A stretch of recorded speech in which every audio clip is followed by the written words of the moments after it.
Night covered the village like a shroud. The wind blew through the bamboo groves, carrying the stench of blood and the smell of ashes from the funeral fire. In the middle of a dark house, where dead bodies are hung in the air, according to ancient custom, something terrible is rising. The living sleep soundly in the ignorance of the long night, but the dead stir to life in silence.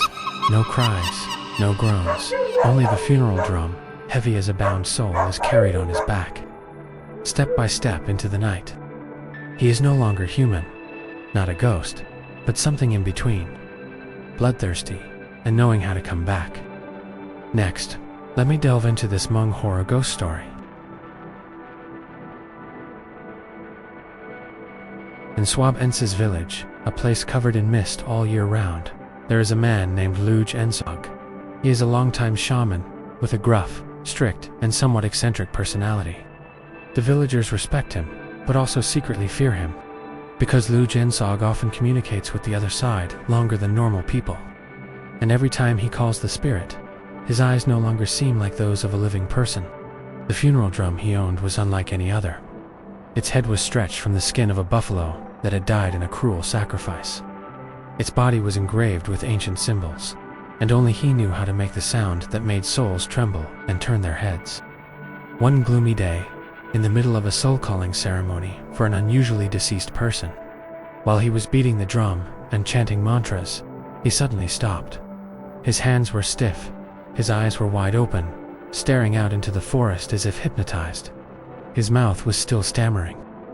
"Open the door. It's coming. It's coming." Then he fell down, but his face still held the expression of utter horror, as if he had seen something that did not belong to this world. No one dared to touch his body for hours. It was not until dawn that the villagers mustered up the courage to take him to the communal house for the funeral. The body was hung from a beam, according to custom, its feet tied with wild hemp rope, its head covered with a white cloth. Beside it was a funeral drum, placed at an angle, as if waiting to be beaten one last time. An old man whispered. He did not die alone. No one understood what he said, but everyone felt that night would not be normal. Night fell like a blanket of ash over Swab Ense's village. The wind whistled softly through the old wooden walls of the communal house, where Luge Ensog's body hung from the beam, silent and cold. The oil lamps placed around the body were already burning to their last drop.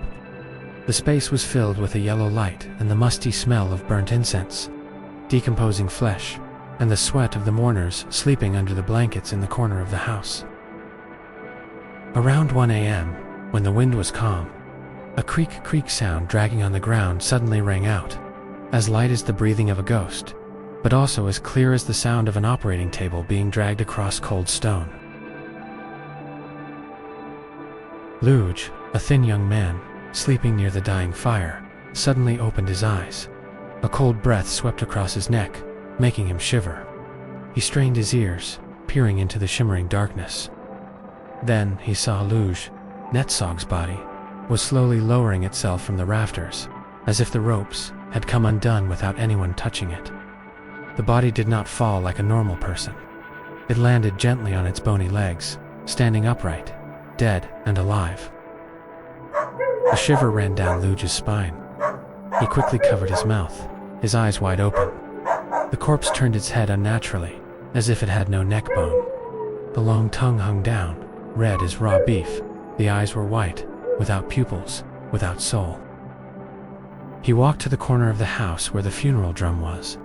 He knelt down, put his hands under the handle, and carried it on his back as if it were still alive. The sound of the barbed wire rubbing against the buffalo's hide was heard. Then it walked. No breathing, no groaning, only the sound of footsteps dragging on the cold ground. Rustle, rustle, rustle. Luge was so scared that he wet his pants. His limbs were numb. He was just a trembling zombie. The shadow staggered, carrying the drum out the door, into the misty darkness. Less than 10 minutes later,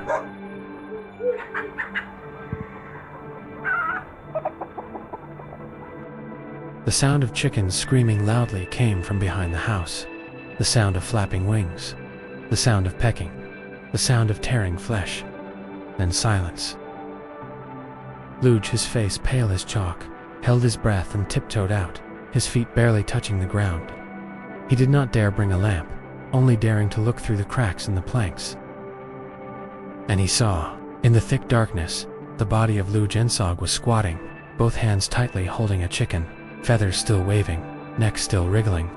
Blood was spraying out in small streams. He devoured the chicken meat, chewing like a man who had been hungry for many lifetimes. His face was covered in blood, his mouth was covered in hair, and his teeth were covered with chicken feathers and tendons. The white eyes still stared into space, as if they didn't need to look to see. The gurgle, gurgle, gurgle sound echoed every time he swallowed. Luge wanted to scream, but his mouth was numb. His legs felt rooted to the ground. His insides were churning. Tears flowed for no reason. When the chicken was reduced to white bones, the corpse stood up, turned to look at him. He almost fell backwards, but the corpse did not move.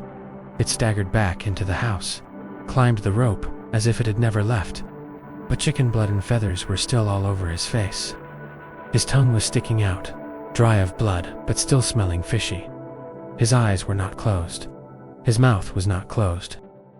Luge crawled back into the corner of the mat, burrowed deep into the blanket, biting the edge of the mat to keep from screaming. The next morning, the boy told the story in a panic, but no one believed him. The villagers laughed, until they saw Luge Ensog's body, still covered in blood and chicken feathers. No one said anything more. Everyone was half believing. Monday night, at around 1 a.m., the body came back to life. But this time, it didn't carry a drum, but went from person to person in the funeral home, looking down as if searching for someone. Not finding it, he staggered back to the chicken coop and caught another one. The chickens made a loud noise. The sound of chickens crowing echoed loudly after only a few minutes.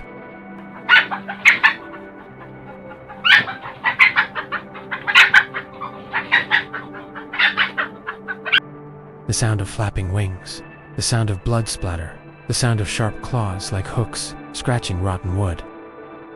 This time was different, loud enough to wake everyone up. They didn't know what was happening. They were whispering. What animal caught the chicken and made it make such a noise? But they didn't pay attention to the dead body that had disappeared. At this time, an older man asked two young men to go see what was going on in the chicken coop. When these two young men went to the chicken coop, a horror met their eyes, a truly terrifying sight. The corpse was in need of a chicken to devour. Now the limbs of these two young men were shaking. Their legs were limp, unable to move. The two men slowly dragged their two limp legs back, not daring to make a sound. When they returned to the house, they were so scared that they could not speak. They only reached out to the place where the corpse was placed. After a while, they turned to look and saw that the corpse had disappeared. At this time, everyone panicked and ran away. There were still 2 or 3 people sleeping soundly, not knowing anything. When they ran away, they woke up those people, but they were still in a daze and didn't know anything. At this time, the corpse had finished eating and returned. When the corpse entered the door, these 2 or 3 people thought that the young men had returned. However, when the corpse came closer, a face turned pale. Chicken blood was still stuck all over the face. The net was thick. At this time, the young men were scared and ran away from this house. The next noon, the midday sun shone through the thin mist, but could not dispel the cold that surrounded the entire Swabenses village. The village chief, Mr. Pajyibi, banged his stick on the floor and gave a decisive order. Must be buried today. No one can leave this body here another night. No one dared to argue. Everyone's faces were pale, eyes looking at each other, hands holding knives, hoes, bamboo sticks, as if preparing to confront something inhuman. They approached the body. Luge Ensog was still there, inert, but not quite dead. The body was cold, its face covered in dried chicken blood, like a dark red paint, with chicken feathers splattered around its mouth and eye sockets, like a carnivore that hadn't had time to wipe its mouth. The young men trembled slightly as they tied the rope around their bodies. One of them said softly, "He will get up again if we are not careful." The bamboo stretcher was carried, shaking from time to time. The forest wind whistled through the grass, and the birdsong was strangely silent. They took the body to the forbidden forest, where no one had dared to go for generations. There, they dug a deep hole, sprinkled white salt, shaman ashes, and even black bear claws as a sealing ritual. When the ground was covered, the village chief planted a stake in the middle of the grave and carved in chicken blood. But deep in the cold ground, that thing still hasn't stopped moving. 3 days later, the monster returns. But it did come. 3 days later, at dawn, the body reappeared in the middle of the village. Not walking, not crawling, but standing there as if it had been waiting there for a long time. As if waiting for someone. The whole village ran away, children cried, dogs howled loudly. And from that night on, no one dared to return to that village.